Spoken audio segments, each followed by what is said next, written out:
श्री श्री ठाकुर मोर परम आराध्या जगज्जननी श्री श्री बड़मा मोर परम पूज्यपाद श्री श्री बड़दा मोर पूज्यपाद आचार्य देव मोर सभींकर आतुल श्रीचरण रे मोर कोटि कोटि अनंत कोटि प्रणाम निवेदन करे। ओ मोर ये वीडियो देखुथिबा समस्त इष्टप्राण गुरुभ्राता भक्तिमयी माँ मानकु मोर अंतररु श्रद्धा प्रीति आनंदित जयगुरु भल पाइबा और प्रणाम निवेदन करे। बंधुगण आज वीडियो को लाइक टी करंतु, कमेंट्स रे जयगुरु लिखंतु आउ एमिति सबुदिन आत्मिक कथा सुनिबा पई आम चैनल जयगुरु प्रार्थना को सब्सक्राइब करंतु और पाखरे थिबा बेल घंटीर ऑल बटन को दबातु। तेबे आसंतु ए सुंदर विषय वस्तु को जीवा। आज ये सुंदर विषय वस्तुटी हेउची डाक्तर कहिले संभावना नहीं किंतु ठाकुर कहिले अपेक्षा कर। बंधुगण आज भरोसा और विश्वासर जय होईछि जहा मु आ मो स्त्री आपण समस्त को जणाइबा को चाहूँ। भाबिथिलु कहा आगे कहबुनी किंतु आज मन टाणुछि दुख वेदना सबू जहा अच्छे सबू कहबाकू। मु जाने आम भली अनेक फैमिली यही भली परिस्थितिर सामना करुथिबे। श्री श्री ठाकुर चाहिए बोध हुए निश्चय ही यही कहानीटी कहार नहीं कहार निराशा जीवन रे आशार किरण होई छिड़ा हेबो जदि आपण माने इच्छुक सह मन दे शुणती। जेउठी डाक्तर कहले कौन सी पिलापिली हेबार संभावना नहीं सेठी किंतु मन भितरे आमर आराध्य देव श्री श्री ठाकुर कहले अपेक्षा कर। आउ ता भी जानिबा थिला मो पखे एक अभूला स्मृति जहा मु शब्दरे कहि पारे ना। आउ एमिति निष्ठा न रहिले तांकर अभय आशीष पाइबी हुए ना। मो मनोज कुमार पट्टनायक श्री श्री ठाकुर को धरी आज को 12 वर्ष हो गला। आज सुजोग पाइछि मोर जीवनर से अलिभा कहानी आपण मानक पाखरे रखुछि। मोर विवाह होइथिला साधारण भाव अभाव संसारटीए, तथापि दुखे सुखे घर संसार रोजगार सबू ठीक चलुथिला। किंतु विवाह परे गोटे वर्ष गला, 2 वर्ष गला, 3 वर्ष भी कटिगला। आम कोଳରେ भगवान शिशुटीए भी देलेनि। दुख एतिकी जे दुहे जेउ आड़े गले भी समस्ते से गोटे प्रश्न पचारती पिलापिली हेउनी कि? बास कौन उत्तर रखिबु किछि कहि हुए ना। सबू तांकरी इच्छा कहीदेई सेठु केमिति चली आसु। एपटे शाशु शशुर भी अधैर्य होई कहती एत बड़ घरे शिशुर हस शुणा आज पर्यंत मिलला नहीं। बंधुगण प्रथमे प्रथमे आमे गुरुत्व देउ नथिलु, भाबिलु समय आसिले ठीक होई जिवो आउ कॉन्सेप्ट भी हेबो। किंतु जेतेबेले 3 वर्ष बीती गला पत्नी को मन रे चिंता आसिले। आमे डाक्तर को पाखक भी गलु, सबु प्रकार टेस्ट स्काम इंजेक्शन मेडिसिन गोटिए परे गोटिए चलिला। प्रथमे से माने कहिले साधारण हार्मोन इम्बालांस अछि, चिंता करंतु नहीं सबू ठीक हो जिवो। किंतु बंधुगण गोटे वर्ष चिकित्सा परे मध्य किछि फल मिलला नहीं। तापरे आउ गोटे बड़ हॉस्पिटल रे जाई टेस्ट कलु। डॉक्टर सबू पूर्व रिपोर्ट देखि कहिले ठीक अछि देखिबा तुमर फलोपियन ट्यूब ब्लॉकेज अछि, नेचुरल कंसेप्शन चांसेस बहुत कम अछि, तथापि मेडिसिन द्वारा ट्राई करिबा तेणिकी भगवान को इच्छा। मो पत्नी से सबू रिपोर्ट हाथ में धरी चुपचाप बसी रही। मु तांको आखिरे आखि अश्रु देखि पारुथिली किंतु से कांदिले नहीं, मन भितर सबू चापी रखी देथिले। डाक्तर कहिले गोटे काम करूना कहीं IVF ट्राई करि पारंती, किंतु अधिक खर्च होई पारे, सक्सेस मध्य ग्यारंटी नहीं।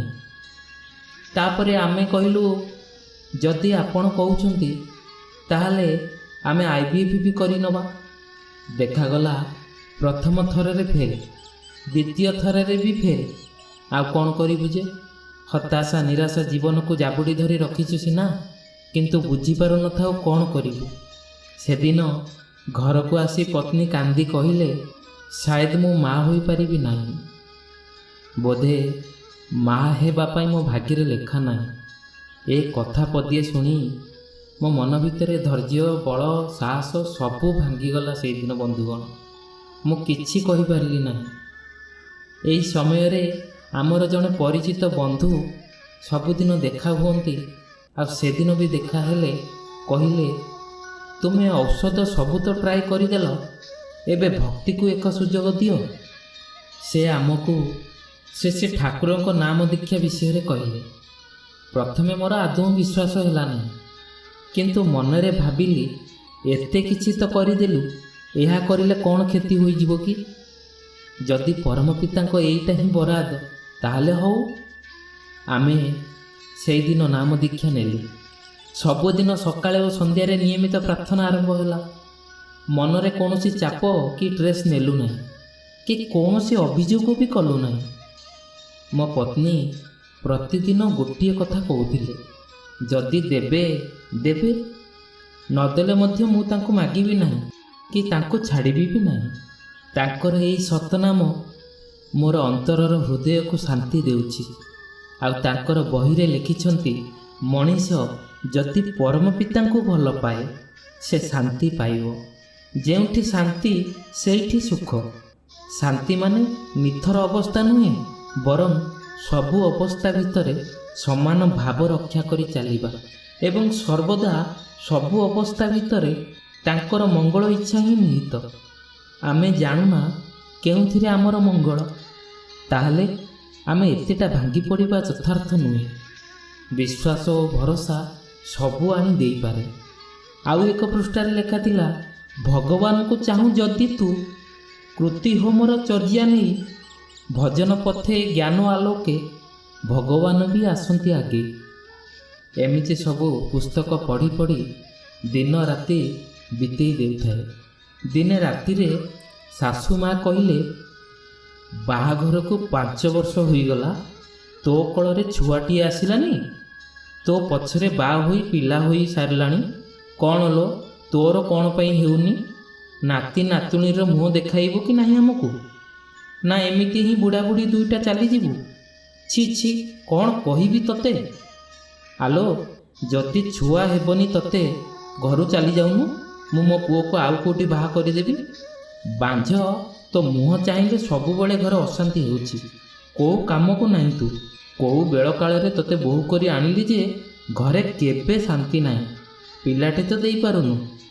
ବାସ୍, ଶାଶୁ ଶ୍ୱଶୁର ନଣନ୍ଦଙ୍କ ଅସହ୍ୟ କଥା ମୋ ଦେହରେ କଣ୍ଟା ଫୋଡ଼ିଲା ପରି ଲାଗୁଥାଏ। ଭାବିଲି, ଆଉ ଏ ଜୀବନ ରଖି ଲାଭ କ'ଣ? ଯାଉଛି, ମରିଯିବି। ଏତିକି ବେଳକୁ ମନେ ମନେ ଠାକୁରଙ୍କ ସେହି ଅମୃତ ବଚନ ପଦେ ପଦେ ମନେ ପଡ଼ି ଯାଉଥାଏ। ଏମିତି ହିଁ ଜଣେ ପ୍ରଶ୍ନ ପଚାରନ୍ତି ଶ୍ରୀ ଠାକୁରଙ୍କୁ, ବଞ୍ଚି ଲାଭ କ'ଣ? ଏତେ ବଡ଼ ପୃଥିବୀ, ଏତେ ମଣିଷ ଅଛନ୍ତି, ମୁଁ ଯଦି ମରିଯାଏ ସେଥିରେ କ'ଣ ଯାଇ ଆସେ? ଶ୍ରୀ ଠାକୁର କହୁଛନ୍ତି, ତଥାପି ଆମର ବଞ୍ଚିବାର ଆଗ୍ରହ ଅଛି। ମୋର ମନେ ହୁଏ ବଞ୍ଚିବାଟା ହିଁ ସ୍ୱାର୍ଥ। ବଞ୍ଚିବାର ଯନ୍ତ୍ରଣାଟାକୁ ଯେ ପ୍ରତିରୋଧ କରିପାରେ ନା, ସେ ଭାବେ ମରଣ ହିଁ ଭଲ। ବଞ୍ଚିବାଟା ହିଁ ଆମର ଶ୍ରେଷ୍ଠଙ୍କ ପାଇଁ, ତାଙ୍କରି ସେବା ପାଇଁ, ତାଙ୍କରି ଇଚ୍ଛା ପୂରଣ ପାଇଁ। ବଞ୍ଚିବାଟା ଯେତେବେଳେ କାହା ପାଇଁ ହୁଏ, ସେଇ ବଞ୍ଚିବାଟା ମଧ୍ୟରେ ଗୋଟାଏ ସାର୍ଥକତା ଥାଏ। ସେତେବେଳେ ସମସ୍ତ ବ୍ୟଥା ଅତିକ୍ରମ କରି ମଣିଷ ବଞ୍ଚିବାକୁ ହିଁ ଚାହେଁ। ଭଲ ପାଇବାଟା ହିଁ ମଣିଷକୁ ବଞ୍ଚିବାକୁ କୁହେ ଏବଂ ପ୍ରିୟଙ୍କର ପ୍ରୀତିଜନକ କର୍ମରେ ଜୀବନଟାକୁ ସାର୍ଥକ କରି ତୋଳିବାକୁ କହେ। ସେ ଠାକୁରଙ୍କର ଏହି ପଦିଏ ପଦିଏ କଥା ମୋ ମନୋବଳକୁ ଆହୁରି ଟାଣ କରି ଦେଇଥାଏ। ଏତିକିରେ ହେଲା, ହଉ, ହୃଦୟକୁ ପଥର କରିଦେଲି। କିନ୍ତୁ ମୁଁ ସବୁଦିନେ ଠାକୁରଙ୍କ କଥା ଶୁଣେ।